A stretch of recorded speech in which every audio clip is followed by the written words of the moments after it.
Salama daholo io androanisika dia ndao indray raha ho resahana ireto tsara ho fantatra manaraka ireto. Tezitra amin'ireo olona izay menomenona i Jeannette Berger izay tsy mbola nisy olona matin'ny mosary izany ho an'i Madagasikara hoy ny farazavana hatrany. Itsankilany kosa maro no mametra-panontaniana eny ny fiarahamonina manao hoe avela ho fatin'ny hetaheta sy hanonana ve ny vahoaka. Resaka fihondranana antsokosoko makany ny Mayotte indray dia misy ireo malagasy sy komoriana izay tratra nandeha sambo antsokosoko ary nampidirana amponjavonjomaika ao Ambanjao. Mahakasika ny toetra ara-politika indray sy ny fanohen-kevitra izay nisy tao amin'ny tambazotra tserasera Facebook manoloana any kandida Marc Ravalomanana dia nilaza ny heviny i Paraina Auguste. Ireo no fakafakaina amintsika atao anatin'ity video ity ka manasantsika rehetra anaraka an'ity video ity hatramin'ny farany. Azadino ny like ny video antsika ary tsarovy hatrany ny miabony amin'ny chaîne antsika mba ahafahanareo manaraka tsy tahapaka ny video zay lefana misy tonga-tatagasy toy izao ny fanaovana azy. Tsy ampendrila moa isika fa avy hatrany tonga dia vavany ndahary. Maro amin'izao fotoana izao ny malagasy izay maneho hevitra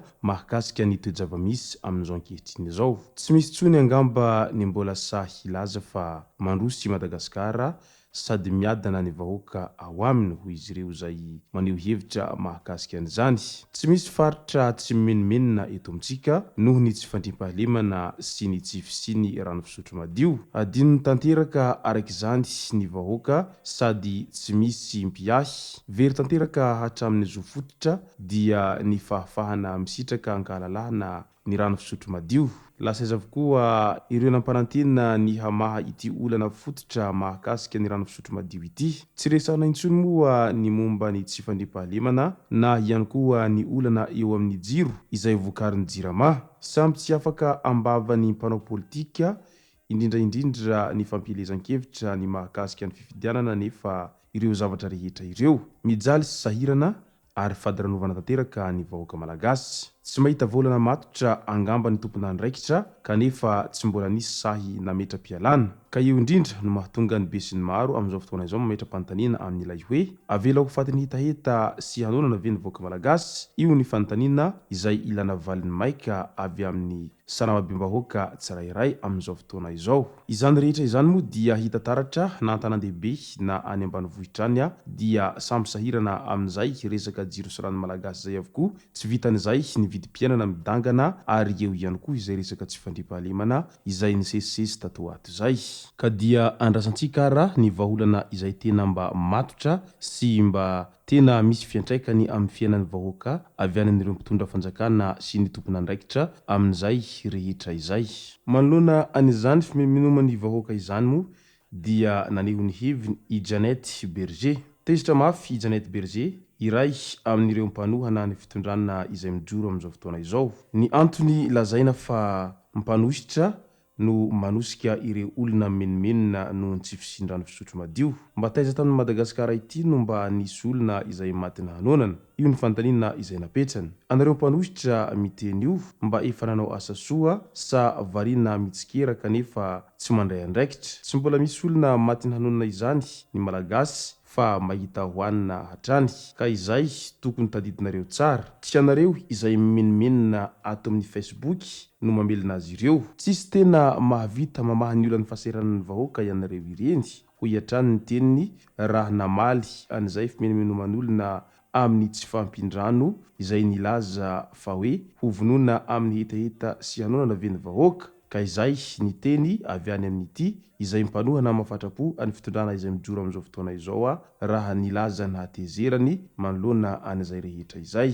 Io moa zany araky n'ilay fiteny manao hoe mbola tsy ao aminao ny aretina ka mahavita miteny ianao fa mangidy ny vakinina. fa rehefa ianao ilay marary dia laninao foana iny ny vakinina na dia mangidy iny. Ka tahaka an'izany ihany koa ny zava-misy amin'izao fotoana izao. Raha toa ka tsy mbola ao anatinao sy tafiditra ao an-tokantranonao ilay fahasahiranana izay iainany ankamaroan'ny vahoaka malagasy amin'izao fotoana izao noho ny fitsoko ny fiakaran'ny vidim-piainana, ny fahatapatapahan-jiro lava sy ny tsy fahampiny rano izay dia mety ho tsapanao angambany izy amin'izay fotoana izay fa tena mangidy ny zavatra iainany ankamaroan'ny vahoaka malagasy ao anatin'izao krizy izay lalovan'ny firenena amin'izao ankehitriny izao. Ny vidim-piainana mihalafo nefa ny karama tsy miakatra araky ny vidim-piainana akory. Hany ka tsy vitsy amin'ny malagasy no miditra trosa foana isam-bolana izao. Ao anatiny izay fahasahiranana izay mahazo ny vahoaka malagasy izay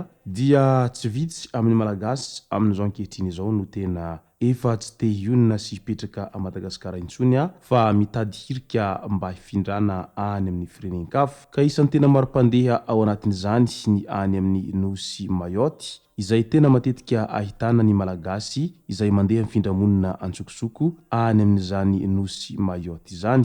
Ary ny vehivavy no tena betsaka amin'ireo izay mifindra-monina antsokosoko izany. Ka ao anatin'izay trangana fifindra-monina izay dia nampidirina amponjavonjy maika ao ambanja ireo olona izay nikasa hifindra-monina antsokosoko any Mayotte izay nahitana komoriana ny iray sy malagasy misa 120. Nogazana ihany koa ireo toka sambo izay 10 litatra sy rongony milanja 500 kilao be izao. Maro moa no mametra-panontaniana mahakasika an'izay fifindra-monina lava izay tsy misy fiafarana tato ato izay.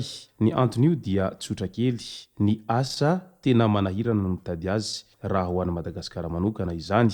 Raha sendra mahita asa dia tena ambany dia ambany ny tahany eo amin'izay resaka karama izay. Na ny olona navita fianarana ambony aza dia tena sahirana mitady asa fa indrindra ireo olona izay tsy nataly fianarana dia mety sahirana lavitra kokoa ny eo amin'ny resaka fitadiavana asa izay. Ka izay no antony tena mahatonga an'ireo tanora amin'izao fotoana izao efa lasa te hifindra any amin'ny firenen-kafa avokoa any izy ireo no mitady asa sy manorom-pinenana. Nalaza be tato ato izay ny resaka Andriamatoa Marc Ravalomanana sy ny firitsahan-kofidiany Oben'ny tanàna Antananarivo renivohitra ary niteraka resabe ihany koa ny fandehanany Andriamatoa Marc Ravalomanana namonjy any toerana misy an'ireo izay mambra ao anatin'ny vondrona afrikanina izay nihonany tamin'ny Alice Njokomoda tamin'ity herinandro ity. Ka nitondra ny fanazavana mahakasika an'izay moa i Parena Augusta araky ny fahitany ny zava-misy. Matahotra nitranga toy ny nahazo an'i Isabelle Delattre rehefa sahy niteny ireo zavatra tsy nety teto Madagasikara i Ramatoa Alice Njokomoda izay solotena manokana vondrona afrikanina. Firenena milamina ny eto Madagasikara tsy toy ny any amin'ny firenena afrikanina hafa ka matahotra ho voaroka angambany ity solotena ny vondrona afrikanina ity ho iatrany ny nambarany Parena Auguste satria mantsy raha araky ny fanambarany Andriamatoa Marc Ravalomanana hatrany dia tsy nankatoa any fanapahan-kevitra izay nahazo any Marc Ravalomanana amin'izay fitsipahana azy amin'izao firotsahana hofidiana Oben'ny tanàna izao ireo avy ao anatin'izay vondrona afrikanina izay. Ka tsy ela taorian'izay anefa ny dia namoaka fanambarana ny avy ao anivony izay vondrona afrikanina izay fa nilaza mazava tsara izy ireo fa tsy miandany amin'ny atsiroa ary tsy miditra sy tsy mijabaka amin'ny raharaha politika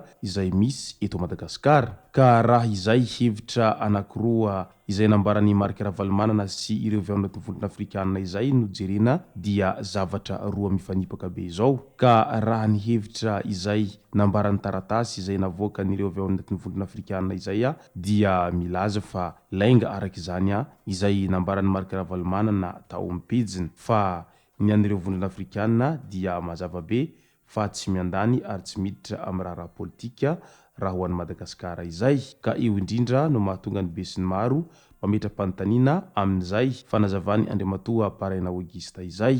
Ary fantatra ihany koa moa i Parena Augusta fa ao anatiny izay vovonan'ny firaisan-kina sy ny mpanohitra izay amin'izao fotoana izao. Izay sy izay moa no masaka azona roso tao anatin'ity video ity tompoko lasy tompoko vavy misaotra antsika rehetra nanaraka an'ity video ity hatramin'ny farany. Aza dino ny milaiky ny video antsika ary tsarovy hatrany ny miabone amin'ny chaîne antsika mba ahafahanareo manaraka tsy tapaka ny video zay lefa misy tamatatagasy. Tompoko lasy tompoko vavy mankasitraka dia mirary soa.